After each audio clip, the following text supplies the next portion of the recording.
பங்கு அதிகமா பெற்றோர்களின் பங்கு அதிகமா இந்த தலைப்பை எடுத்துள்ளோம். ஆசிரியர்களின் பங்கை அதிகம் இந்த தலைப்பில் பேச வந்துள்ளார்கள் மாணவன் வசந்த், மாணவன் இசா, மாணவி நிலோஃபர். அதெல்லாம் இல்லைங்க, பெற்றோர்களின் பங்கை அதிகம் இந்த தலைப்பில் பேச வந்துள்ளார்கள் மாணவி அபர்ணா, மாணவி அபிஷா, மாணவன் ஐசக். முதலாவதாக பெற்றோர்களின் பங்கை அதிகம் இந்த தலைப்பில் பேச வருகிறார் மாணவி அபர்ணா. அவையோர் அனைவருக்கும் என் அன்பு வணக்கங்கள். நடுவர் அவர்களே, ஒரு குழந்தை பிறந்ததுல இருந்து 6 வயசுல உள்ள செயல்கள் மட்டும்தான் அவங்க மனசுல ஆழமா பதியும். அது மட்டும் இல்ல, ஒரு குழந்தையோட முதல் ஆசிரியர் பெற்றோர்கள் தான். குழந்தைக்கு இந்த உலகத்தில் நடக்கிற எல்லாத்தையும் சொல்லி கொடுக்கறது பெற்றோர்கள் தான்.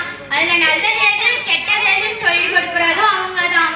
விழுந்தாதான் எழ முடியும், முயற்சி செய்தாதான் நடக்க முடியும் என்ற அந்த குழந்தை மனசுல ஒரு தன்னம்பிக்கையை ஊட்டுவதும் பெற்றோர்கள் தான்.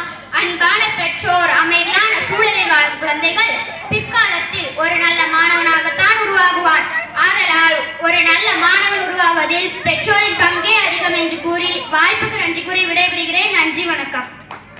அழகாக தன் கருத்தை பதிவு செய்தாங்க மாணவி அபர்ணா. இப்போது பெற்றோர் ஆசிரியர்களின் பங்கை அதிகம் என்ற தலைப்பில் பேச வருகிறார் மாணவன் வசந்த். அவர்களுக்கும் அவையருக்கும் அன்பு வணக்கங்கள். எதிரினருக்கு ஒன்று தெளிவுபடுத்தலாம் நினைக்கிறேன் நடுவர் அவர்களே. எல்லா குடும்பத்திலும் இந்த மாதிரி அமைதியான பெற்றோர் அன்பான சூழல் இருக்குதா? கெடி என்ற 7 வயது மாணவன் ஏழ்மை குடும்பத்து மாணவன். அன்பான குடும்பம் தான், ஆனாலும் கெடி வறுமையால் வாடினான். அழுக்கு சட்டை போட்ட அவனை சமூகம் பெருக்க அந்த அழுக்கு சட்டைக்கு இருந்து திறமை கொண்டு வந்தது அவனுடைய ஆசிரியர் தான். பெரிய மருத்துவரான கெடி தன் முதல் திருமண பத்திரிகை அந்த ஆசிரியருக்கு வைத்து என்ன நினைவிருக்கிறதா என்று கேட்டானாம். வயது முதிர்ந்த நிலையில் இருந்த அந்த ஆசிரியர் கெடிதானே என்று கேட்க காலில் விழுந்து வணங்கினானாம் கெடி. நாம் நடுவர் அவர்களே, ஏழ்மையை பள்ளி பார்ப்பதில்லை, கந்தல் ஆடையை பள்ளி பார்ப்பதில்லை, அவனுக்குள் இருக்கும் திறமை மட்டும்தான் பள்ளி பார்க்கிறது. ஆகவே ஒரு நல்ல மாணவன் உருவாவது பள்ளியிலே என்று கூறி முடிக்கிறேன். நன்றி, வணக்கம். அருமையாக தன் கருத்தை பதிவு செய்தாங்க மாணவன் வசந்த். இப்போது பெற்றோர்களின் பங்கை அதிகம் என்ற தலைப்பில் பேச வருகிறார் மாணவி அபர்ணா. அனைவருக்கும் வணக்கம். நடுவர் அவர்களே, தாமஸ் ஆல்வா எடிசனை பத்தி இங்க எல்லாருக்கும் தெரியும். அவர் ஒரு குறைபாடுள்ள குழந்தை. படிப்பு எழுத்தே வராத அவனுக்கு அவருடைய ஆசிரியர்கள் இனிமே பள்ளிக்கூடத்துக்கே வர வேண்டாம் என்று எழுதிய கடிதத்தை பெற்றோரிடம் கொடு அப்படின்னு சொல்லி கொடுத்தாங்க. தாமஸ் அவங்க அம்மா கிட்ட, அம்மா இதுல என்ன எழுதியிருக்கிறது என்று கேட்டார். அதற்கு அந்த தாய் சற்றும் யோசிக்காமல், உன்னை போல் ஒரு புத்திசாலியம் அவர்கள் கண்டதில்லையாம் என்று எழுதியிருக்கிறது என்றால்.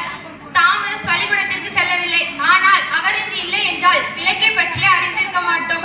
ஆகவே ஒரு நல்ல மாணவனை உருவாக்குவது பெற்றோரை கூறி முடிக்கிறேன். நன்றி, வணக்கம். அதேனோ உண்மைதான். தாமஸ் ஆல்வா எடிசன் நம்ம இந்த வெளிச்சத்தை பத்தி அறிஞ்சிருக்க மாட்டோம் தான். அடுத்ததாக ஆசிரியர்களின் பங்கை அதிகம் என்ற தலைப்பில் பேச வருகிறார் மாணவன் இசாக். அன்பு நடுவருக்கும் அவையோருக்கும் சபையோருக்கும் அன்பு வணக்கங்கள். கருங்கலாய் இருக்கும் வரும் மாணவனை செதுக்கி சிற்பமாக்கும் ஒளியை போன்றவர் தான் நம் ஆசிரியர்கள். பெற்றோர் தன் மகன் நல்லவனாக வளர வேண்டும் என்று நினைக்கலாம், ஆனால் அவனை உருவாக்குவது ஆசிரியர்களாம். உங்களுக்கு கொஞ்சம் சொல்லலாம் என்று நினைக்கிறேன். மூசோலியனின் படைகள் அனைத்தும் அழித்து கைப்பற்றி வந்தவர்கள், ஆனால் ஒரு கிராமத்தை மட்டும் அழிக்க முடியவில்லை. முசோலியின் காதுக்கு அந்த அச்செய்தி போனது. அங்கே இருப்பது யார்?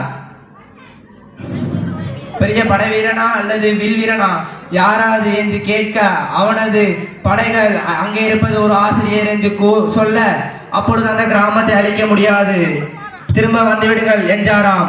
ஆம் நடுவர் அவர்களே, ஒரு நல்ல மாணவன் உருவாக்கு ஒரு ஆசிரியரே என்று கூறி முடிக்கிறேன். நன்றி, வணக்கம். அருமையாக தன் கருத்தை பதிவு செய்தாங்க மாணவன் ஈசா. இப்போது பெற்றோர்களின் பங்கை அதிகம் என்ற தலைப்பில் பேச வருகிறார் மாணவன் ஐசக். அன்பு நடுவர் அவர்களே, எதிரணி தோழர்களே, எண்ணணி தோழர்களே மற்றும் அவையோரே, அனைவருக்கும் அன்பு வணக்கம். சமீபத்தில் ஒரு IPS அதிகாரி ஒருவரின் உரையாடலை கேட்டேன். அதில் அவர் என்ன சொன்னார் தெரியுமா? என்னை மருத்துவராக்கி பார்க்க வேண்டும் என்று எனது தந்தை மிகவும் ஆசைப்பட்டார். அதனால் என்னை கூட்டிக் கொண்டு மருத்துவக் கல்லூரிக்கு சென்றார். மருத்துவ பள்ளி படிப்புக்கு ஆகும் செல்ல கட்டணத்தை கேட்டு மனவேதனுடன் உன்னை மருத்துவராக்கத்தான் முடியவில்லை, மருத்துவக் கல்லூரியின் இருக்கையாவது தொட்டு பார்த்துக்கொள் என்றார். என் அப்பாவின் அந்த வார்த்தை எனக்கு ஒரு ஊந்து சக்தியை கொடுத்தது. இன்று நான் மருத்துவராகவில்லை, ஆனால் 4 மருத்துவமனைகள் கட்டியுள்ளேன் என்றார் அந்த IPS அதிகாரி. நடுவர் அவர்களே, பெற்றோரின் கனவுகள், பெற்றோரின் நல்ல வளர்ப்புகளே நல்ல மாணவர்களை உருவாக்குகின்றன. எனவே எதிரணியினர் சற்றும் தளர்ந்து போக வேண்டாம் என கூறி முடிக்கிறேன். நன்றி, வணக்கம். இதுவும் அருமையான கருத்துதான், நானும் கேள்விப்பட்டுள்ளேன். இறுதியாக பேச வராங்க மாணவி நிலோஃபர். அனைவருக்கும் வணக்கம். நடுவர் அவர்களே, எல்லாரும் அழகாக பேசினார்கள். குறிப்பாக எதிரினர் மிக அழகாக பேசினார்கள். ஒரு சின்ன கருத்து கணிப்பு கணிப்போம். இதில் யாருக்கெல்லாம் ஞாயிற்றுக்கிழமையே பள்ளிக்கூடம் வைக்க வேண்டும்? பார்த்தீர்களா நடுவர் அவர்களே, அனைவரும் கை தூக்கி விட்டார்கள். இதில் எங்கிருந்து நல்ல மாணவரை உருவாக்குவது? முழு நேரமும் நாங்களே பார்த்துக் கொள்கிறோம் என்ற ஆசிரியர்கள் சொன்னால் அனைவருக்கும் இதைவிட சந்தோஷம் ஒன்றுமில்லை என்பார்கள். ஒரு மாணவனிடம் பெற்றோர் கண்டுபிடிக்க முடியாதை ஒரு ஆசிரியர் கண்டுபிடித்து விடுவார். அடுத்த வீட்டு பையன் மாதிரி படிக்க மாட்டேங்கிறியே என்று பெற்றோர் யோசிப்பார். ஆனால் ஆசிரியர் அவனுக்கு எப்படி சொல்லிக் கொடுக்கலாம் என்று யோசிப்பார். தம் மகனின் நிகழ்காலத்தை யோசிப்பவர்கள் பெற்றோர்கள், மாணவரின் எதிர்காலத்தை பார்ப்பவர்கள் ஆசிரியர்கள். தன் மகன் படித்து பெரிய ஆளாகி தன்னை பார்த்துக் கொள்வான் என்று எதிர்பார்ப்பவர்கள் பெற்றோர்கள். எந்தவித எதிர்பார்ப்புமின்றி அவர்களை உருவாக்குவதற்கு போராடுபவர்கள் ஆசிரியர்கள். எதிரணியினர் பேசியதிலிருந்து ஒன்று தெளிவுபடுத்த விரும்புகின்றேன். தன் மகனை ஒரு மருத்துவராக்க வேண்டும் என்பது தந்தையின் ஆசையாக இருக்கலாம். ஆனால் அதே மகனை ஒரு IPS அதிகாரியாக மாற்றியது ஒரு ஆசிரியர் தான்.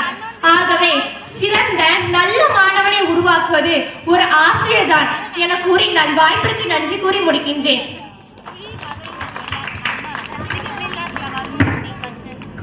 இரு அணியினரும் மிக நேர்த்தியாக தெளிவுபட பேசினார்கள். குழந்தையின் முதல் வீடு பள்ளி, இதை யாராலும் மாற்ற முடியாது. அதே சமயம் பெற்றோர்கள் உணர்ச்சிக்கு கட்டுப்பட்டவர்கள், ஆசிரியர்கள் உணர்ச்சிக்கு அப்பாற்பட்டவர்கள். எனவே ஒரு ஆசிரியர் ஒரு மாணவனை உருவாக்கும் திறமை உடையவர். அதாவது பெற்றோர் விதை போட்டாலும் அதை சரியாக மாற்றுவது ஆசிரியரே. இரு அணியினரும் பேசுவதிலிருந்தே இந்த தீர்ப்பை வழங்கலாம் என நினைக்கிறேன். படைப்பாற்றலை பயன்படுத்தி உளியை வைத்து செதுக்கி ஒரு அழகான சிற்பத்தை வடிவமைக்கிறார் சிற்பி. இதில் உலகில் வரும் ஒரு குழந்தை உளியை போன்றே பெற்றோர்களின் கண்டிப்பிற்கு அடிபணிந்து ஆசிரியரின் படைப்பாற்றலை பயன்படுத்தி பல வழிகளை தாங்கினால் மட்டுமே ஒரு அழகான சிற்பியாக மாற முடியும். எனவே இதில் ஆசிரியர், பெற்றோர், மாணவர் என மூவரும் இணைந்து செயல்பட்டாலே ஒரு நல்ல மாணவர் சமுதாயம் உருவாகும் என கூறி முடிக்கிறேன். நன்றி, வணக்கம்.